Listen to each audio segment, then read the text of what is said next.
When you think about filmatizations of the Second World War, you often think of classics such as Schindler's List or Saving Private Ryan, movies taking place in relation to concentration camps or some battlefield somewhere in Europe. A few films such as Tarantino's Inglourious Basterds, as well as the non-Tarantino film Jojo Rabbit, have achieved a wider audience, despite not fitting into this description. In this video, however, I'm going to present a couple of titles, probably not completely unknown to most people, but they certainly don't receive the attention they deserve most of the time. They are films which take place not only during the war, but also before and after. The movies I've chosen to present in this list are produced in a number of different countries. Several of them are Japan produced, a country which filmmaking I absolutely adore. One of the three Japanese movies is, however, a joint production with the UK. In one of the main roles of that movie, we have none other than the legendary musician Ziggy Stardust. I will also be talking about a Russian film, which recently has been brought back to light thanks to a relatively new Criterion release of it. An incredibly real and captivating film. To get the masses with me, I've also chosen an American film, which also partly takes place in Germany, an incredible story about tolerance and racism. Anyhow, let's get into it, shall we not? Number 5. Race.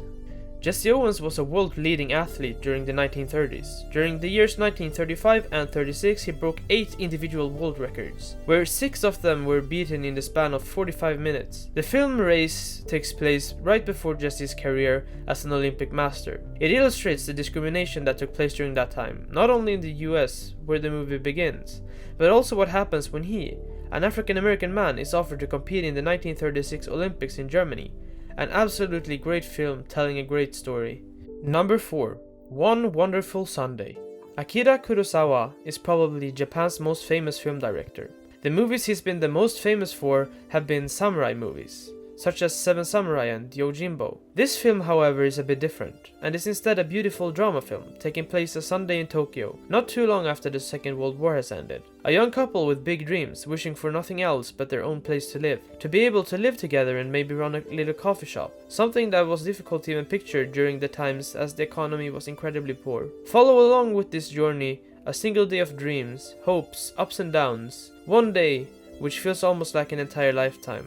But nevertheless, still, only but a Sunday. Number 3. Merry Christmas, Mr. Lawrence. Some British soldiers have been captured by Japanese forces and put in a prison camp on the island of Java. One day a man named Jack Selliers, played by Aladdin Sane, is taken to camp. He's on his way to get executed when Mr. Lawrence, a soldier who had a bit of a higher status than the other prisoners, recognizes him. Jack Selliers turns out to become a bit of a rebellion at the camp.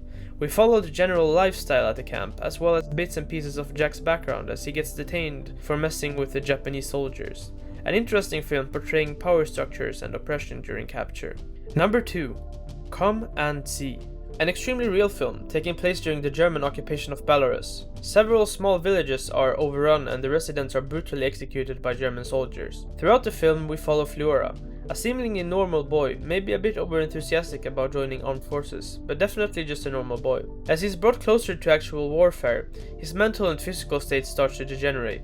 It's an extremely heavy movie to get through, not only because of its themes, but also because there isn't a lot of dialogue, which can make it drag on a bit too much at times. But the way it's presented turns it into a real anxiety machine, for pure visual representation. It took 8 years for the director to get this movie out to the world, because of heavy censorship laws during the Soviet era at that time. But damn, am I happy that he managed to get it out.